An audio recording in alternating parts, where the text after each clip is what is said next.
మానవతరాయ్ గారు, ఈ సర్ ద్వారా నకిలీ ఓట్లను పరిశీలిస్తారు, తొలగిస్తారు. ఓటర్ల జాబితాలో ఏమైనా తప్పులు తడకలు ఉంటే కూడా వాటన్నింటినీ సవరించడమే ఈ సర్ ప్రధాన ఉద్దేశం కదా.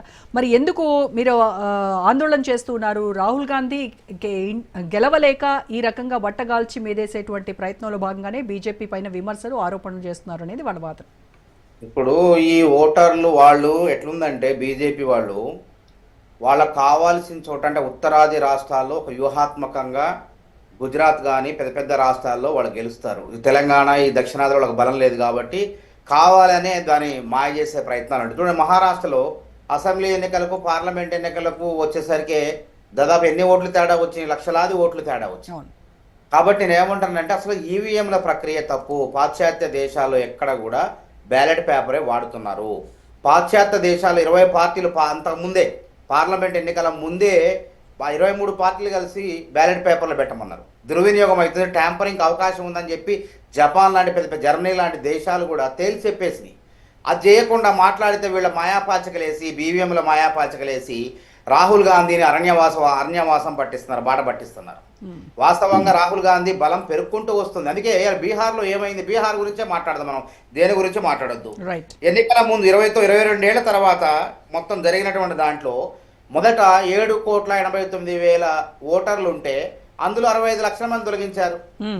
65 లక్షల మందిలో అర్హులు కూడా ఉన్నారు, బతికున్నారు, చంపేశారు. కంప్లైంట్ రాలే కదా, కంప్లైంట్ ఏం రాలేదని చెప్తుంది కదా. నిరూపించడం వాళ్ళ బతికున్న వాళ్ళని కూడా తీసుకొచ్చి చూపించడం. అయితే సుప్రీంకోర్టు కూడా ఏం చేసిందంటే వీళ్ళు అర్హుల జాబితా 11 కార్డులు పెట్టారు. అందులో ఆధార్ లేదు, రేషన్ కార్డు లేదు, ప్రజల దగ్గర ఉండే గుర్తింపు పత్రాలు ఏవైతే ఉండవో ఇవే లేవు. అదే పాస్పోర్ట్లు, ధనవంతులు, శ్రీమంతులు, కులధృ విద్యా సంబంధమైనటువంటి ధృవజ్ఞాన పత్రాలు, ఇట్లాంటి రకరకాల కొర్రీలు పెట్టి ఓటు తొలగించారు. అయితే చివరికి ఏమైంది, సుప్రీంకోర్టులో వెబ్సైట్లో పెట్టమన్న తర్వాత చివరికి ఇప్పుడు 7,42,000 మంది ఓటర్లు ఉన్నారు. అక్కడ ఎంతమంది అంటే 65 లక్షల్లో 21,53,000 మంది ఓటర్లుగా నమోదయ్యారు. మరి ఇది ప్రతిపక్షాల విజయం కాదా, రాహుల్ గాంధీ విజయం కాదా? ఎట్లా వచ్చారు మరి 65 లక్షల మంది 21 లక్షల మంది ఎట్లా చేరారు చెప్పండి, దానికి సమాధానం ఉందా? కాబట్టి చేయాలా, ఎప్పుడైనా మంచిదే. మేము సమీక్ష చేయాలా. ఓటర్ల జాబితా చనిపోయిన వెంటనే మరణ ధృవీకరణ పత్రాలు తీసుకొని మార్పులు చేర్పులు అనేది ఉండాలా. ఇవాళ 21-22 సంవత్సరాల తర్వాత ఈ ప్రక్రియ మళ్ళా కొనసాగుతుంది. కాబట్టి మేము ఏమంటున్నామంటే పారదర్శకంగా చేయండి, దొడ్డిదారులు చేయకండి, మీకు అనుకూలంగా మార్చుకోకండి అని మేము చెప్తాను. ఇవాళ రాహుల్ గాంధీ గారు చెప్పింది నిజమైంది. బెంగళూరులో కానీ ఎక్కడ కానీ మహారాష్ట్రలో కానీ దానికి సమాధానం ఉండదు. అప్పుడు ఈ సీసీ పోటీలు ఏమంటే ఎందుకు ఇవ్వరండి? అసలు ఎన్నికలు జరిగిన తర్వాత మళ్ళీ దాని నిబంధనలే మార్చేశారు. 40 రోజుల తర్వాత అడిగితే ఇవ్వం అంటే ఏంది అసలు? ఎందుకు ఇవ్వరు? మేము దొంగతనం చేశారు తప్పించుకోవడానికి? సీసీ ఫుటేజ్ ఎన్నికలు జరిగితే జాబితాలు అయిన తర్వాత ఎవరున్నారో ఏందో చూద్దామని చెప్పి అడిగితే సీసీ ఫుటేజీలు ఇవ్వరు, అబద్ధాలు ఆడతారు. ఎన్నికల సంఘం మళ్ళీ బెదిరింపులు దిగుతుంది, అఫిడవిట్లు ఇవ్వండి అని అంటది. గతంలో మరి బీహార్లో ఫిర్యాదులు చేశారు, 18 లక్షల మంది మొత్తం ఫిర్యాదులు చేశారు. అప్పుడు మరి దానికి ఏమైనా సమాచారం వచ్చిందా, సమాధానం వచ్చిందా?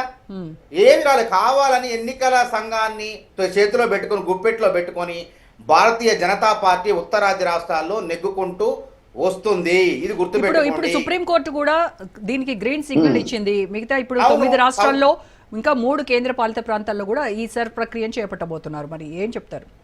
మేమేమంటాం, చేయటం మంచిదే కాదంటే భారత రాజ్యాంగంలో 324 నిబంధన చెప్తుంది సవరించాలి అని చెప్తుంది. ఆ సవరణకు అనుకూలంగా సవరణ పేరుతో వేరే వ్యక్తుల పేరు మీద భారతీయ పౌరుల ఓట్లు తొలగించకండి, భారతీయ పౌరుల దగ్గర లేని గుర్తింపు పత్రాలు పెట్టకండి. ఇప్పుడు సుప్రీంకోర్టు చెప్పిన తర్వాతనే కదా ఆధార్ కార్డు పెట్టింది. అంతకుముందు ఎందుకు పెట్టలేదు? మరి ఆధార్ కార్డు కూడా పరిగణలోకి తీసుకోమని చెప్పారు. సుప్రీంకోర్టు చెప్పిన తర్వాత 65 లక్షల ఓట్లలో 21,50,000 ఓట్లు చేరిని. మళ్ళా వాళ్ళు ఎట్లా అర్హులయ్యారు మరి దానికి? అంటే కావాలని కుట్రపూరితంగా దుర్మార్గంగా బీజేపీ నేను అన్న కదా మాయాపాచకలు, శకుని మాయాపాచకలు వేస్తుంది. అంటే ఒక చోట వాళ్ళకు అనుకూలమైన చోట్ల ఓటు తొలగించడం, వాళ్ళకు అనుకూలం లేని ఓట్లు వాళ్ళకు అనుకూలం చోట్ల ఓట్లు పెంచడం అంటే తొలగించడం. ఈ విధంగా ఈవీఎంలో శకుని మాయాపాచకలేసి ఇప్పటిదాకా గెలుస్తున్నారు. ఎల్లకాలం ఇవి ఉండదు. అసలు ఈ సంస్కృతే వద్దు. మేమే తీసుకొచ్చినాం. ఎందుకు తీసుకొచ్చినాం? అసలు మేము దుర్వినియోగం చేసినట్లయితే తీసుకొచ్చినాం మేమే. దుర్వినియోగం చేసినట్లయితే రేపు మరి బీహార్ ఎలక్షన్స్ లో ఏం జరగబోతుంది అంటారు? ఏం జరగదండి. ప్రజలు కాంగ్రెస్ కూటమికే మహాగఠబంధన్కే ఓటు వేయబోతున్నారు, గెలిపించబోతున్నారు. ఎందుకంటే 21 లక్షల పైచలకు ఓట్లు చేర్చారు మళ్ళా. ఉమ్, అంటే ఈ విధంగా వాళ్ళకి అనుకూలం లేని ఓట్లన్నీ ఈ పేరుతో తొలగించొద్దనే మా యొక్క విన్నపం అంతే. మేమేం అక్రమాలను రోహింగ్యాలను తీసేయమంటున్నాం. అక్రమ వలసదారులు ఎవరైనా భారతీయ పౌరులుగా ఓటర్ నమోదులో గుర్తింపు పొందితే తీసేయమంటున్నాం.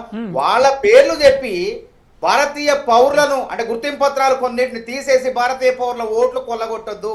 ఓకే. వాళ్ళ ఓట్లు తొలగించిన తర్వాత ఆ ఓట్లతో మీరు గెలిచి ఇక మేము గెలిచినాం అని చెప్పి సంబరపడితే కుదరదు. ప్రజాస్వామ్యంలో అది తాత్కాలికమే, సత్యమేవ జయితే, అది గుర్తుపెట్టుకోండి.